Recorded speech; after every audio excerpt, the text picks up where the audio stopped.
नमस्कार। चलिए आज बात करते हैं इंडियन रेलवेज की 2026 की ग्रुप डी भर्ती के बारे में। ये एक बहुत ही बड़ा मौका है, तो बिना टाइम वेस्ट किए सीधे सीधे इसके हर पहलू को समझते हैं कि आखिर ये हर कैंडिडेट के लिए इतना खास क्यों है।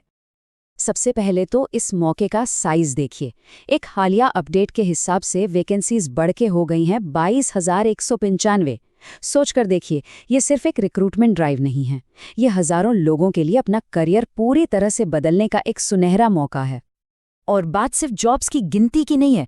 जो आने वाला 8th पे कमीशन है, उसके लागू होने के बाद ग्रुप डी की शुरुआती सैलरी लगभग 55,000 रुपए तक जा सकती है। मतलब एक स्टेबल और सिक्योर फाइनेंशियल फ्यूचर की शुरुआत करने का ये एक सॉलिड मौका है। तो आज हम इस पूरे प्रोसेस के हर स्टेप को डिटेल में देखेंगे। हम बात करेंगे 2026 ग्रुप डी अपॉर्चुनिटी की, फिर एलिजिबिलिटी और एप्लीकेशन प्रोसेस पर चलेंगे। उसके बाद 4 स्टेप वाले सिलेक्शन प्रोसेस को समझेंगे। ग्रुप डी की अलग अलग पोस्ट कौन सी हैं, जोन कैसे चुनना है और आखिर में सक्सेस का रास्ता क्या है, ये सब कुछ, ताकि तैयारी के लिए एक बिल्कुल क्लियर प्लान तैयार हो सके। ठीक है, तो शुरुआत करते हैं इस भर्ती की बिल्कुल बेसिक बातों से। आखिर क्या है जो सबको पता होना ही चाहिए? एक चीज जो क्लियर होनी चाहिए वो ये है कि ये लेवल 1 की पोस्ट्स हैं और इनकी भर्ती आरआरबी नहीं बल्कि आरआरसी यानी रेलवे रिक्रूटमेंट सेल करता है। छोटा सा डिटेल है पर बहुत जरूरी है इसे याद रखना। ये डेट्स अपने कैलेंडर में मार्क कर लीजिए। एप्लीकेशन 31 जनवरी से शुरू होकर 2 मार्च तक चलेंगे। और एक सलाह है, आखिरी मिनट का इंतजार बिल्कुल मत करना। सर्वर इश्यूज से बचने और टेंशन फ्री रहने के लिए जितना जल्दी हो सके अप्लाई कर देना। चलिए अब देखते हैं कि इसके लिए अप्लाई कौन कर सकता है और क्या-क्या चीजें तैयार रखनी होंगी। एलिजिबिलिटी क्राइटेरिया काफी आसान है। सिर्फ 10वीं पास या आईटीआई सर्टिफिकेट होना चाहिए। एज की बात करें तो जनरल कैटेगरी के लिए 18 से 33 साल है। और हाँ, जो रिजर्व्ड कैटेगरीज हैं उनके लिए अच्छा खासा एज रिलैक्सेशन भी मिलता है। इस जॉब को पाने के लिए एक मल्टी स्टेट सिलेक्शन प्रोसेस से गुजरना पड़ता है। तो चलिए देखते हैं कि इस सफर में कौन कौन से पड़ाव आते हैं। बेसिकली 4 मेन स्टेजेस हैं। सबसे पहले कंप्यूटर बेस्ड टेस्ट यानी सीबीटी, फिर आएगा फिजिकल एंड्योरेंस टेस्ट या पीईटी, उसके बाद होगा डॉक्यूमेंट वेरिफिकेशन या डीवी और आखिर में मेडिकल फिटनेस टेस्ट। हर स्टेज आपको फाइनल सिलेक्शन के एक कदम और पास ले जाता है।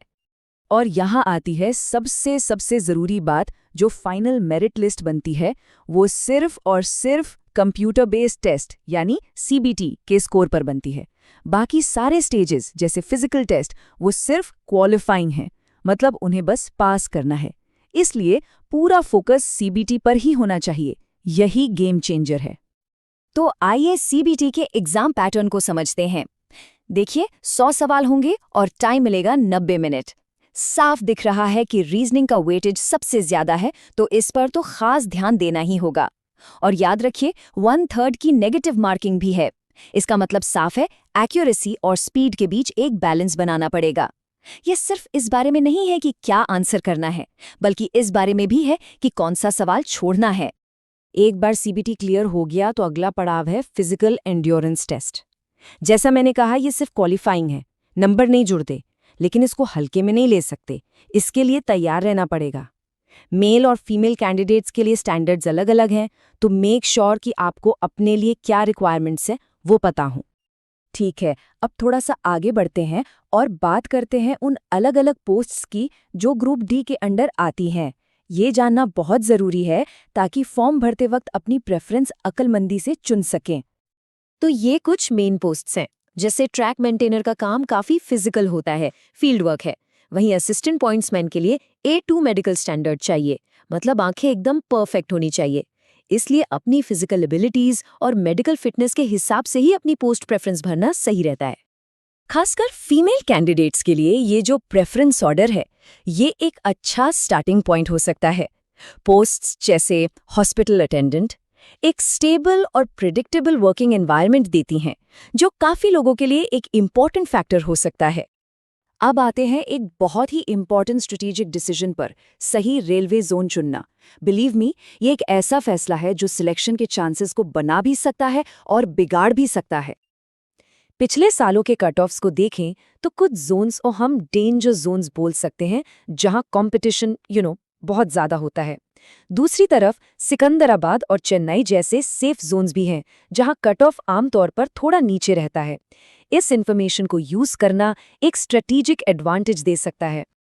इससे एक क्लियर टारगेट मिल जाता है। अगर आप एक डेंजर जोन से अप्लाई कर रहे हैं तो मन में 75 प्लस का टारगेट लेकर चलिए। वहीं अगर सेफ जोन में है तो 68 से 72 के बीच का स्कोर आपको एक बहुत स्ट्रांग पोजीशन में ला सकता है। ये एक तरह से तैयारी के लिए रोड मैप है। और कैटेगरी वाइज देखें तो जनरल कैंडिडेट्स को 75 प्लस का एम करना चाहिए। ओबीसी के लिए ये टारगेट 70 प्लस है और ईडब्ल्यूएस के लिए 65 प्लस। एससी और एसटी कैंडिडेट्स के लिए ये स्कोर लगभग 63 और 58 के आसपास रहता है। ये टारगेट्स आपकी तैयारी को एक डायरेक्शन देते हैं। तो चलिए अब आखिर में सक्सेस के लिए कुछ की पॉइंट्स को समराइज कर लेते हैं। ये वो चीजें हैं जिनको हमेशा ध्यान में रखना है। इसको आप अपनी सक्सेस चेकलिस्ट समझ सकते हैं।